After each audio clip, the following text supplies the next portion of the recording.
Y ya estamos al aire para conversar con nuestros siguientes invitados. Estamos con la actriz, directora, traductora, docente de nuestra universidad, además, Heidrun Breyer. ¿Cómo estás, Heidrun? Hola, muy bien, muchas gracias. Heidrun estuvo acá hace como un mes atrás, un poquito más hablando de La Gata Eleonora, que presentó en Matucana 100 y se quedó por ahí mismo, se cambió de sala. Sí, estoy como subiendo de pelo. Claro, la próxima es la sala grande. Claro, ahora empecé en la chiquitita, ahora estoy en la sala Windsor y después en la grande. Ya se viene la sala grande. Y también estamos con Ítalo Gallardo, director, performer, dramaturgo y docente, quienes son parte de este colectivo que está desarrollando en Matucana 100 esta muy interesante obra llamada Aprendan del Fuego, que es una obra muy, ¿cómo decir?, mixta, en donde se utilizan distintos recursos, música en vivo, performance, actuación, material audiovisual, maqueta. Hay mucho material dando vueltas para contarnos, no sé si contarnos la historia de Carlos Lehmann. Yo creo que ya es complicado hablar de eso, ¿no? Sino más bien hacernos preguntas respecto a esa historia. Entonces partamos por ahí, Ítalo. Sí. Hablemos de la figura de Carlos Lehmann. ¿Quién era y cómo llegaste a esa historia? ¿Qué te pareció interesante? Y luego hablemos de cómo se desarma eso en la obra. Claro. Hola. Sí, claro, Carlos Lehmann es el nombre real de un personaje que aparece en algunas novelas de Roberto Bolaño. Aparece en Estrella Distante y en la literatura nazi en América, con diferentes nombres. Entonces, claro, habría que decir que el primer acercamiento que tuvimos con este personaje fue desde la ficción, ¿cachai? No fue realmente como encontrarnos con él en la realidad. Con el Tomás, que es el dramaturgo, empezamos a investigar en torno a las relaciones entre oscuridad y arte, y ahí empezamos a conocer varios registros y personajes, y nos encontramos con este tipo. Intuíamos que, tal como hace Bolaño en varias de sus novelas, intuíamos que había un correlato real, ¿cachai? Que uno podría arrastrarlo. Y nos encontramos con Jaime Rivera, que es un pintor que vive exiliado hace mucho tiempo en Barcelona, que él es el que le había contado a Bolaño esta anécdota sobre este tipo oscuro. ¿Cómo supieron eso?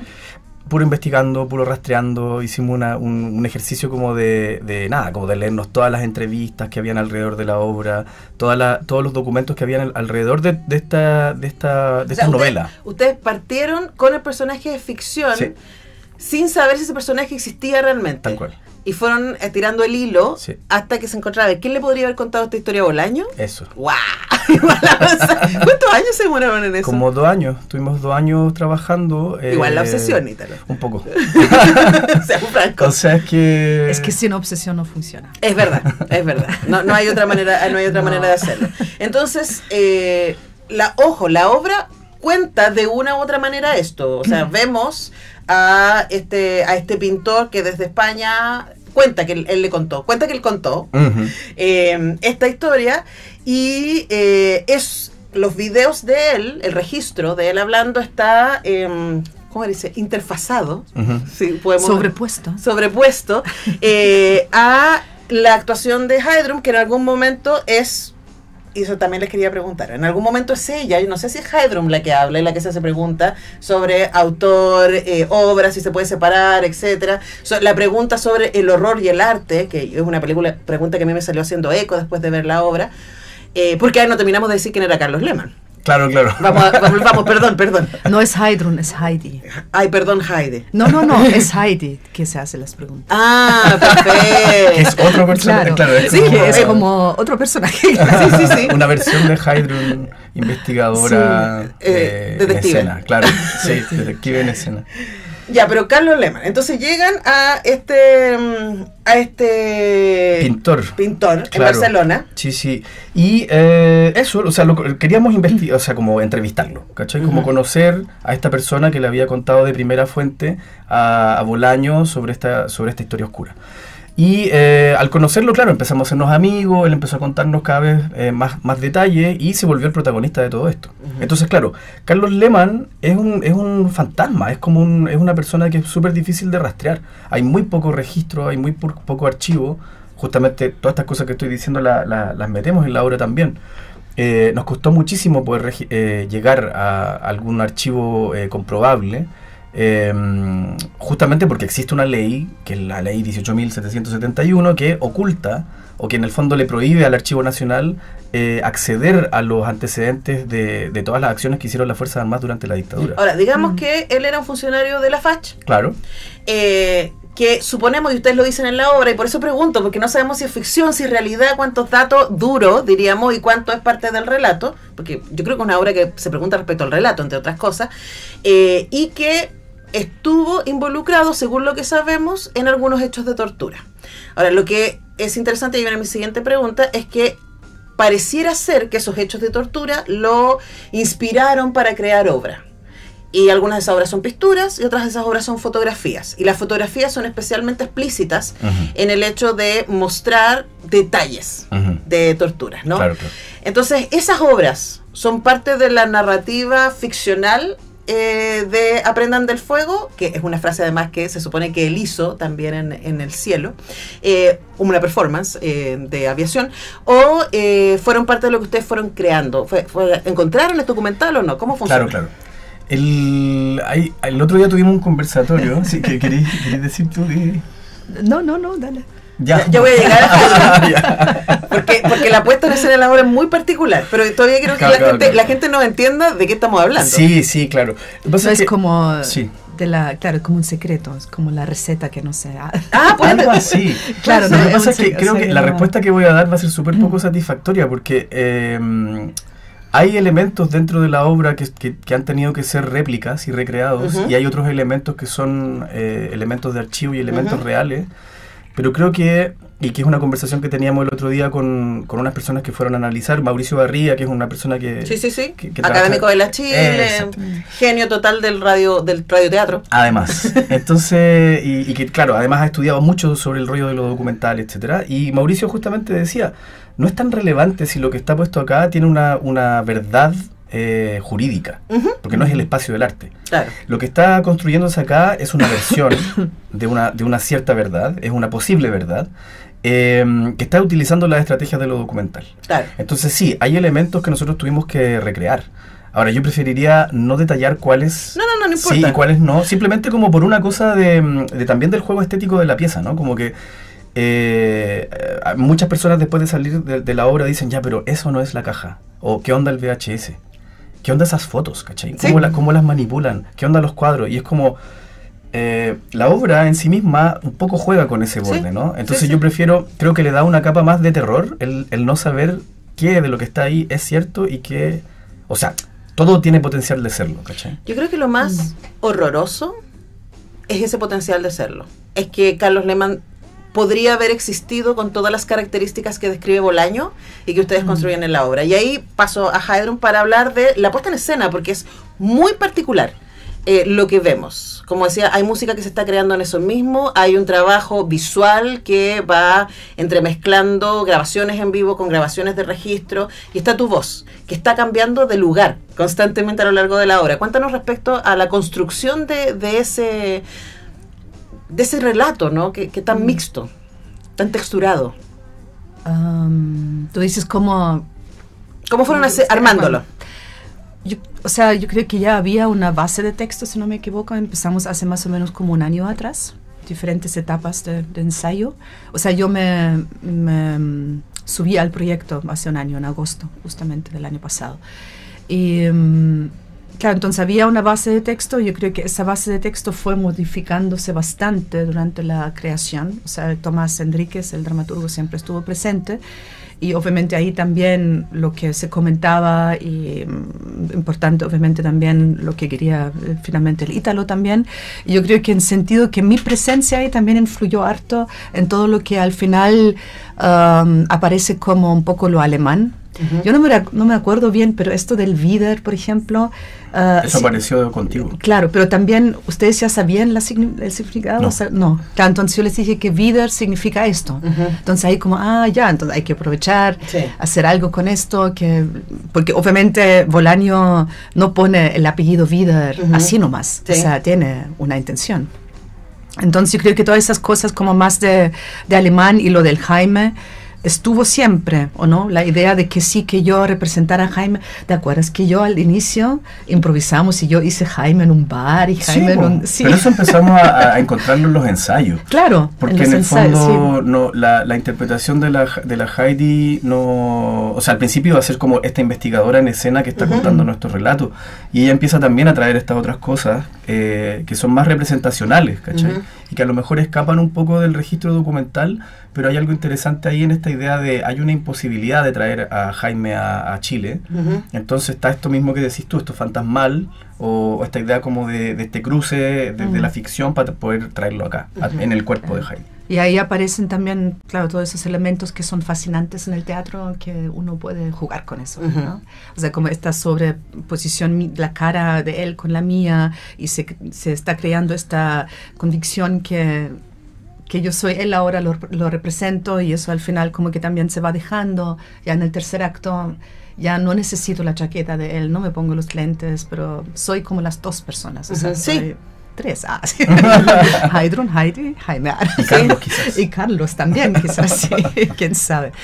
Claro, entonces creo que las cosas se fueron dando durante un proceso muy agradable, yo creo, de ensayo. Claro, un proceso igual extendido, más largo, con pausas entre medio, donde el equipo tenía como igual tiempo también para repensar ciertas cosas. De hecho, cuando presentamos la obra en enero, hicimos 2 muestras en enero en el GAM, en el OFF. Igual hasta ahora también han cambiado cosas también, entonces, para el estreno oficial, ¿no? Así que...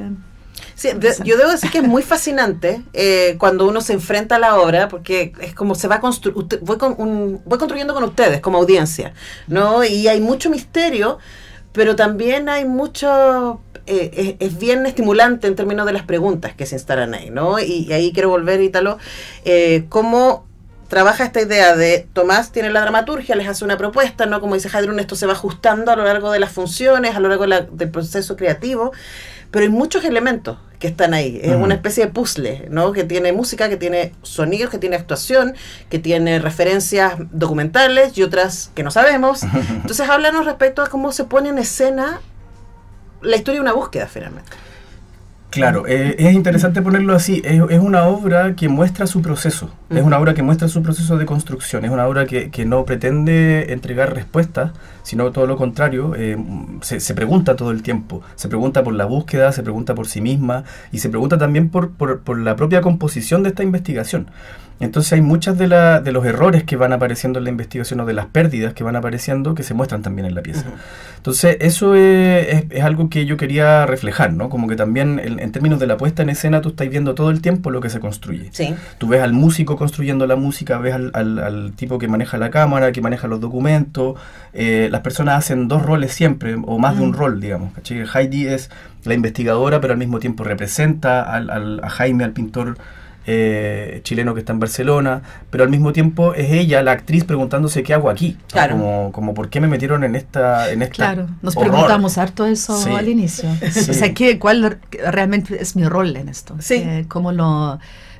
O sea, al final yo creo que no hay que justificar por qué estoy ahí. O sea, nosotros te estamos acompañando a ti. Sí, o sea, ¿por qué? No sé, tú te habrás preguntado, porque el otro día le pregunté, la gente se preguntará por qué una actriz no chilena, extranjera, ya viviendo hace mucho tiempo en Chile, casi más chileno que los porotos quizás, no sé, pero que todavía sigo siendo extranjera, ¿por qué conduce por esta historia tan chilena? Porque que también convoca obviamente más que Chile, pero... Sí, yo creo que la conexión alemana es importante en el relato.